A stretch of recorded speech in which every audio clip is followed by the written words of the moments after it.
నమస్తే, welcome to Disha TV. Telangana ప్రజలకు ఒకే ఒక్క కార్డు, అన్ని ప్రభుత్వ పథకాలకు అదే అసలైన రూటు. అవును, రాష్ట్రంలోని ప్రతి పౌరుడి ఆర్థిక సామాజిక భద్రతను మరింత పటిష్టం చేసే దిశగా రేవంత్ రెడ్డి ప్రభుత్వం అత్యంత కీలకమైన అడుగు వేసింది. ఇకపై ఏ పథకానికైనా ఆ కార్డు మార్చాల్సిన అవసరం లేదు. ఏ పార్టీ ఆఫీస్ చుట్టూ తిరగాల్సిన పని లేదు. ఒకే ఒక్క కార్డుతో మీ సంక్షేమ ప్రొఫైల్ మొత్తం ప్రభుత్వం ముందుకు రాబోతుంది. దీని పేరే సమగ్ర సంక్షేమ కార్డు. ప్రతి పౌరుడికి ఆధార్ తరహాలో ఒక యూనిక్ ఐడెంటిటీ నెంబర్ ఇస్తూ అన్ని శాఖల పథకాలను ఒకే గొడుగు కిందికి తెచ్చేలా ముఖ్యమంత్రి రేవంత్ రెడ్డి సరికొత్త విప్లవానికి శ్రీకారం చుట్టారు. దీనికి సంబంధించినటువంటి పూర్తి వివరాలు ఈ వీడియోలో తెలుసుకునే ప్రయత్నం చేద్దాం. ఈ కార్డు ద్వారా ప్రజలకు జరిగే మేలును ఇప్పుడు మీకు సుదీర్ఘంగా వివరించే ప్రయత్నం చేస్తాం. తెలంగాణ సచివాలయంలో ఐటీ సంక్షేమ శాఖల ఉన్నత అధికారులతో నిర్వహించిన ఉన్నత స్థాయి సమీక్షా సమావేశంలో ముఖ్యమంత్రి రేవంత్ రెడ్డి ఈ కీలక నిర్ణయాన్ని ప్రకటించారు. రాష్ట్రంలో అందుతున్న సంక్షేమ పథకాల వివరాలన్నీ ఒకే కార్డులో ఉండేలా సమగ్ర సంక్షేమ కార్డును రూపొందించాలని అధికారులను ఆదేశించారు. ఒక సామాన్య పౌరుడికి ప్రభుత్వం నుంచి ఏ శాఖ ద్వారా ఏ పథకం కింద ఎంత మేర లబ్ధి చేకూరుతుందో ఈ ఒక్క కార్డు చూస్తే స్పష్టంగా తెలిసిపోవాలని సీఎం సూచించారు. ఇందుకోసం తక్షణమే రంగంలోకి దిగాలని, అన్ని ప్రభుత్వ శాఖల నుంచి లబ్ధిదారుల పూర్తి డేటాను సేకరించేందుకు ఒక ప్రత్యేక డ్రైవ్ను చేపట్టాలని అధికారులకు ఆదేశాలు జారీ చేశారు. ఈ ప్రతిష్టాత్మక ప్రాజెక్టు బాధ్యతలను ముఖ్యమంత్రి రేవంత్ రెడ్డి, ఐటీ శాఖ మంత్రి Duddilla Sridhar Babu, CS Ramakrishna Rao, CM special secretary Abhijit Reddy మరియు ఐటీ శాఖ జాయింట్ సెక్రటరీ అనుదీప్ దురిశెట్టి లాంటి టెక్నాలజీపై పట్టున్న ఉన్నతాధికారుల బృందానికి అప్పగించారు. ఈ కార్డు ద్వారా రాష్ట్రంలోని ప్రతి ఒక్కరి పూర్తి సంక్షేమ ప్రొఫైలు ఒకే చోట డిజిటల్ రూపంలోకి ఆయన అందుబాటులోకి తీసుకురానున్నారు. అసలు ఈ సమగ్ర సంక్షేమ కార్డులో ఏమేమి వివరాలు ఉంటాయి, ప్రజలకు ఎలా ఉపయోగపడుతుందనే విషయానికి వస్తే, ఇప్పటి వరకు ఆరోగ్యానికి ఆరోగ్యశ్రీ కార్డు, రేషన్కు రేషన్ కార్డు, పెన్షన్లకు మరో కార్డు, ఇలా రకరకాల కార్డులతోటి ప్రజలకు ఇబ్బంది పడుతున్నారు.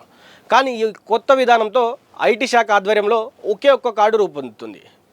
ఇందులో ఆరోగ్యశ్రీ, సిఎంఆర్ఎఫ్ మరియు ఫీజు రియంబర్స్మెంట్, కార్మిక శాఖ పథకాలు, విద్యాశాఖ స్కాలర్షిప్లు, అలాగే ప్రభుత్వం అందించే విభిన్న ఇన్సూరెన్స్ మరియు బీమా పాలసీలన్నీ కూడా ఒకే దగ్గర వచ్చే విధంగా కూడా ఉండబోతూ ఉన్నాయి. అయితే ఈ వివరాలన్నీ డిజిటల్ రూపంలో అక్కడ ఉంటాయి, అంటే అక్కడ వారి దగ్గర డంప్ అయి ఉంటాయి, అంత డిజిటల్ రూపంలో డంప్ అయి ఉంటాయి. అంతేకాదు, ఇటీవల తెలంగాణ ప్రభుత్వం అత్యంత ప్రతిష్టాత్మకంగా నిర్వహించిన సమగ్ర సామాజిక ఆర్థిక విద్య ఉపాధి రాజకీయ కుల సర్వే వివరాలను కూడా నేరుగా ఈ కార్డుకే జోడించనున్నారు. దీనివల్ల ఒక కుటుంబం యొక్క పూర్తి ఆర్థిక నేపథ్యం ప్రభుత్వం వద్ద స్పష్టంగా ఉంటుంది. కాబట్టి అర్హులైన పేదలకు పథకాలు అందడం మరింత సులభతరం అవుతుంది. ఈ ప్రాజెక్టులో అత్యంత ఆసక్తికరమైన అంశం ఆర్టిఫిషియల్ ఇంటెలిజెన్స్. ఈ టెక్నాలజీని కూడా వారు అక్కడ ఉపయోగిస్తున్నారు. అవును, సీఎం రేవంత్ రెడ్డి సూచనల మేరకు ఈ కార్డుల డేటాను ఏఐ సహాయంతో విశ్లేషించనున్నారు. దీనివల్ల సంక్షేమ పథకాల అమల్లో పారదర్శకత 100% పెరుగుతుందని కూడా వారు నమ్ముతున్నారు. నిజమైన అర్హులకు పథకాలు ఎక్కడా మిస్ కాకుండా ఖచ్చితంగా అందుతాయి. అదే సమయంలో ప్రభుత్వ సొమ్మును దుర్వినియోగం చేసే అనర్హులను, బోగస్ లబ్ధిదారులను ఏఐ తన టెక్నాలజీ ద్వారా చాలా సులభంగా గుర్తించవచ్చు. ఉదాహరణకు, రాష్ట్రంలో ఎక్కడైనా ఒక వ్యక్తికి సంబంధించిన మరణ ధృవీకరణ పత్రం కావాలంటే దానికి సంబంధించినటువంటి డెత్ సర్టిఫికేట్ జారీ అయితే ఆ సమాచారం ఏఐ టెక్నాలజీ ద్వారా తక్షణమే చేయుత పెన్షన్ డేటాబేస్కు చేరిపోతుంది.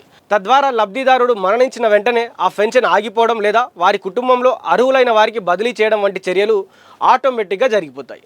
దీనివల్ల ఆఫీసుల చుట్టూ తిరిగే తిప్పలు తప్పుతాయంటూ కూడా చాలామంది అంటున్నారు. అవినీతికి కూడా తావుండదని కూడా అభిప్రాయపడతా ఉన్నారు. ఈ సమగ్ర కార్డు పరిధి కేవలం సంక్షేమ పథకాలకు పరిమితం కాలేదు. రాష్ట్రంలోని వివిధ ప్రభుత్వ శాఖల్లో పనిచేస్తున్న కాంట్రాక్ట్ అవుట్సోర్సింగ్ ఉద్యోగుల సంఖ్య, వారి పూర్తి వివరాలను కూడా సేకరించి ఐటీ శాఖ ఆధ్వర్యంలో డిజిటలైజ్ చేయాలనేది సీఎం యొక్క ఆలోచన. అలాగే ప్రజల హెల్త్ ప్రొఫైల్ను కూడా ఈ కార్డుతో లింక్ చేయడం ద్వారా భవిష్యత్తులో అత్యవసర వైద్య సేవలు అందించడం కూడా సులభతరం అవుతుంది. మరో అద్భుతమైన నిర్ణయం ఏంటంటే, తెలంగాణ నుంచి ముఖ్యంగా గల్ఫ్ దేశాలకు వలస వెళ్లే కార్మికుల కోసం కేరళ ప్రభుత్వం అనుసరిస్తున్నటువంటి విధి విధానాలను అధ్యయనం చేయాలంటూ కూడా సీఎం అధికారులను ఆదేశించారట. వలస కార్మికులకు నైపుణ్యాభివృద్ధి, శిక్షణ కార్యక్రమాలతో పాటు వారి యొక్క పాస్పోర్ట్లు, వీసాల జారీకి సంబంధించినటువంటి సమాచారాన్ని కూడా ఈ కార్డు పరిధిలోకి తీసుకురానున్నారు. దీనివల్ల అమాయక కార్మికులకు మోసం చేసే అనాధికారికంగా ఉన్నటువంటి ఏజెంట్ల ప్రమేయాన్ని పూర్తిగా అడ్డుకట్టబడుతుంది. మొత్తంగా చూస్తే రేవంత్ రెడ్డి ప్రభుత్వం తీసుకున్నటువంటి ఈ సమగ్ర సంక్షేమ కార్డు తెలంగాణ పాలనలోనే ఒక సరికొత్త మైలురాయిగా నిలవబోతా ఉంది. టెక్నాలజీపై పట్టున్న చురుగ్గా పనిచేసే యువ ప్రభుత్వ అధికారుల బృందానికి ఈ బాధ్యతలు అప్పగించడం ద్వారా పనులు నేరుగా వేగంగా జరగనున్నాయి. పేదలకు సంక్షేమ పథకాలు వాటి యొక్క ఫలాలు ఖచ్చితంగా చేరడమే కాకుండా ప్రభుత్వం అమలు చేసే ప్రతి పథకం ప్రజల జీవితాలపై ఎంత మేర ప్రభావం చూపుతుందో అంచనా వేయడానికి ఈ కార్డు ఒక దిక్సూచిలా పనిచేస్తుంది. సీఎం రేవంత్ రెడ్డి నమ్మకంగా చెప్తున్నారు. మరి ఈ డిజిటల్ సంక్షేమ విప్లవం తెలంగాణలో ప్రజల జీవితాల్లో ఎలాంటి మార్పులు తీసుకొస్తుందో కూడా మనం చూడాల్సిందే. ఎందుకంటే రేవంత్ రెడ్డి ఈ కార్డు వల్ల మన జీవితాలు మారబోతూ ఉన్నాయి, అన్నిటిని కూడా ఒక తాటికి తీసుకొస్తా ఉన్నాం. దీనివల్ల ప్రజలకు నిజంగానే సంక్షేమ పథకాలు అందుతాయి, ఎవరు అర్హులు ఎవరు అనర్హులు అనేది కూడా ఈ కార్డు డిసైడ్ చేయబోతూ ఉంది. కాబట్టి మరి ఈ కార్డు మీకు వస్తుందా లేదా, ఈ కార్డుకు మీరు అర్హులు కాదా కూడా మరికొన్ని రోజుల్లో వారు పెట్టేటువంటి ఏవైతే కండిషన్స్ ఉంటాయో ఆ కండిషన్స్ ద్వారా మనం తెలుసుకోవచ్చు. కాబట్టి చూద్దాం మరి ప్రజల్లో ఎలాంటి మార్పులు తీసుకొస్తారు ఈ కార్డు ద్వారా. చూస్తూనే ఉండండి దిశ టీవీ.